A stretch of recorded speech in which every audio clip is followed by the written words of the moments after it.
natapos na ang Sa tingin nyo, bakit ba lahat. minsan ang buhay ay parang ang hirap intindihin?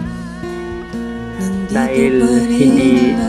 lahat ng laban ipinapakita sa mundo. May mga taong nakangiti pero sa loob nila Etong durog na durog na. May nakatulala mga taong tahimik hindi dahil wala silang nararamdaman, sa mundo, kundi dahil pagod na silang ipaliwanag ang sakit na hindi sa nakikita ng iba. mundo.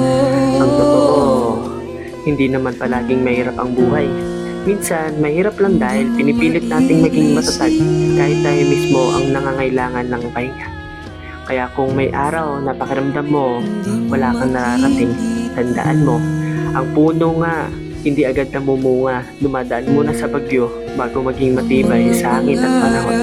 Dahil ang taong maraming pinagdaanan, hindi basta-basta nasisira ng problema. Mas malalim ang sugat, mas matindi ang dahilan para lumaban. At sa uli, hindi ang pinakamabilis ang makarating ang panalo, kundi yung taong ilang beses nadapa pero pinili pa rin bumangon.